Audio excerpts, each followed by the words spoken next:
चीन एक ऐसा देश है जो अपने लालच के कारण दुनिया के बाकी देशों में अपना कब्जा करते जा रहा है। यूं कहें कि वो दुनिया का सबसे ताकतवर देश बनने का सपना देख रहा है। चीन आज दुनिया का सबसे ज्यादा आबादी वाला देश है, जिसकी जनसंख्या 1.404 बिलियन है। वहीं इसका क्षेत्र जो है वो 96 लाख स्क्वायर किलोमीटर का है, जो अमेरिका से भी ज्यादा है। इतना बड़ा देश होते हुए भी चीन आखिर क्यों बाकी देशों पर कब्जा करना चाहता है? इसका जवाब यह है कि चीन खनिज पदार्थों का लालची है और उसे जिस देश में भी खनिज पदार्थ दिखता है उस पर कब्जा करने की तरकीब लगाता रहता है। कभी इतिहास के पन्ने बदलता है और कहता है कि इतिहास में चीन की भूमि थी ये, तो कभी कोई और बहाना बनाता है। आज इस वीडियो में हम जानेंगे कि आखिर चीन कौन कौन से देशों पर कब्जा करना चाहता है या कब्जा कर चुका है, और आखिर उस देश में उसे ऐसा क्या दिखा। नंबर 1, तिब्बत। तिब्बत एक ऐतिहासिक देश है जहां पर हजारों साल पुराने मॉन्यूमेंट आज भी मौजूद है। चीन नेचुरल रिसोर्सेस का भूखा है और तिब्बत में वाटर रिसोर्सेस की कमी नहीं। दूसरी तरफ तिब्बत की सीमा से एक बफर जोन निकलता है जो एक तरफ इंडिया, नेपाल और बांग्लादेश से लगता है और दूसरी तरफ चीन को। वहीं वहां स्थित हिमालय की पहाड़ियां दुश्मनों से बचाती भी। और सबसे बड़ी बात यह है कि चीन इन इलाकों में अपना व्यापार का विस्तार करना चाहता है और इसलिए वो लंबे समय से तिब्बत पर कब्जा पाने के लिए आतुर है। एक बात याद रखिए कि तिब्बत से ही वो 2 बड़ी नदियां निकलती हैं जो चीन को पानी सप्लाई करती हैं। तो तिब्बत अगर चीन के हाथ से निकला, भारत की ताकत में आया या भारत के प्रभाव में आया, तो चीन के लिए बड़ी मुश्किल हो जाएगी। इसीलिए वो हर हाल में तिब्बत पर किसी भी हालत में ताकत के बल पर, करप्शन के बल पर, पैसे के बल पर राज करना चाहता है। दूसरा, अरुणाचल प्रदेश। इंडिया का नॉर्थ ईस्टर्न इलाका अरुणाचल प्रदेश, जिसे चीन कहता आ रहा है कि ये साउथ तिब्बत का इलाका यानी कि चीन का। इस प्रदेश से बाकी देशों की सीमा लगती है, जिसे मैकमोहन लाइन भी कहा जाता है, जो बाकी देशों को इंडिया से अलग करती है। लेकिन अरुणाचल प्रदेश में ऐसा क्या है जिसे चीन अपने कब्जे में लेना चाहता है? तो आपको बता दें कि इस क्षेत्र में खनिज पदार्थों की कमी नहीं है। यहाँ पर सोने और लिथियम का भंडार छुपा हुआ है। चाइना के हिसाब से यहाँ पर $60 बिलियन के सोने और चांदी के पदार्थ मौजूद है और इसीलिए चीन का लालच उसे अरुणाचल प्रदेश तक खींच रहा है। अब अरुणाचल प्रदेश पर शासन करना चाहता है, उसे कब्जाना चाहता है, लेकिन ऐसा कभी हो नहीं सकेगा। नंबर 3, अक्साई चीन। अक्साई चीन वही इलाका है जिसके कारण 1962 में चीन और इंडिया का युद्ध हुआ था। असल में 1950 के दशक में चीन ने इस इलाके में तिब्बत से लेकर सिंजियांग तक सड़क का निर्माण किया था, जिसे लेकर इंडिया में आक्रोश पैदा हो गया था और आखिर में 1962 में युद्ध हो गया। लेकिन युद्ध खत्म होने के बाद चीन ने अक्साई चीन का 38,000 किलोमीटर का इलाका अपने कब्जे कर लिया था।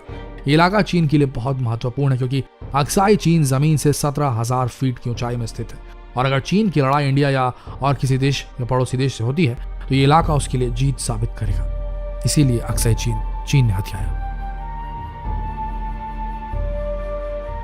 नंबर 4, दक्षिणी चीन सागर। दक्षिणी चीन सागर में चीन की पूरी तरीके से दादागिरी चलती है और वो लंबे समय से यहाँ पर अपना कब्जा जमाता आ रहा है। इतना ही नहीं, चीन ने दक्षिणी चीन सागर में वुडी आइलैंड और स्पार्टली आइलैंड का भी निर्माण कर रखा है ताकि वो इस इलाके में अपनी दादागिरी कायम कर सके। चीन इस समुद्री सीमा में लगे फिलीपींस, वियतनाम, ब्रुनोई, ताइवान और मलेशिया जैसे देशों पर भी अपना कब्जा जमाने की कोशिश करता रहता है, जिसकी वजह से अब यूएस की नौसेना यहाँ पर पेट्रोलिंग करती है ताकि यहाँ शांति बनी रहे। चीन के लिए दक्षिणी चीन सागर किसी सोने की खान से कम नहीं, क्योंकि यही वो इलाका है जिसकी वजह से चीन एशिया, यूरोप और अफ्रीका जैसे देशों में व्यापार करता है और हर साल $3.37 ट्रिलियन का मुनाफा कमाता है। इसके अलावा ये क्षेत्र तेल और गैस के भंडारों से भरा हुआ है। यूएस एनर्जी इंफॉर्मेशन के मुताबिक यहाँ पर 11 बिलियन बैरल कच्चा तेल उपलब्ध है और साथ ही 190 trillion cubic feet natural gas. साथ ही दक्षिणी चीन सागर सी फूड से भरा हुआ है। पूरी दुनिया का 10% सी फूड यहाँ उपलब्ध है और इसीलिए चीन इस इलाके को पूरी तरीके से अपने कब्जे में करना चाहता है।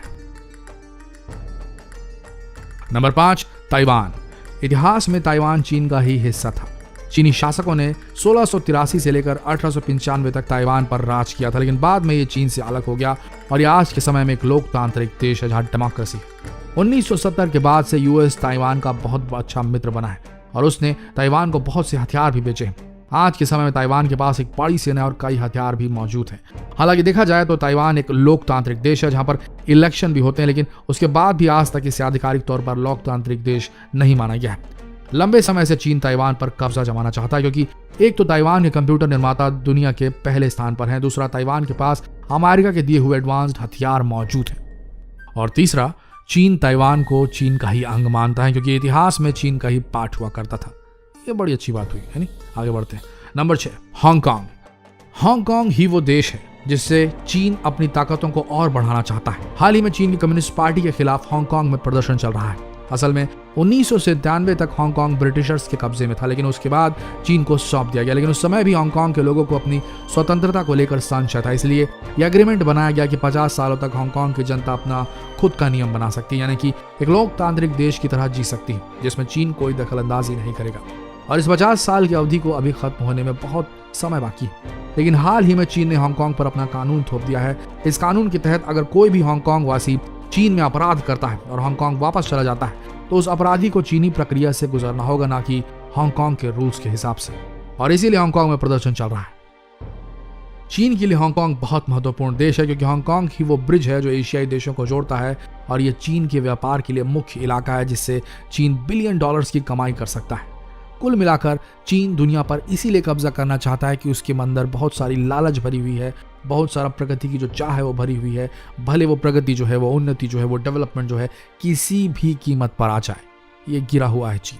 आपका क्या मानना है कमेंट सेक्शन में जरूर लिखें और जितना हो सके इस नॉलेजेबल वीडियो को पूरे इंटरनेट पर शेयर करें, फेसबुक पर शेयर करें, यूट्यूब पर शेयर करें, व्हाट्सएप पर शेयर करें, ताकि ऐसे ही वीडियोस हम रोजाना आप सबके लिए लाते रहें। मिलते हैं अगले वीडियो में, तब तक के लिए आप सबका दिल से धन्यवाद।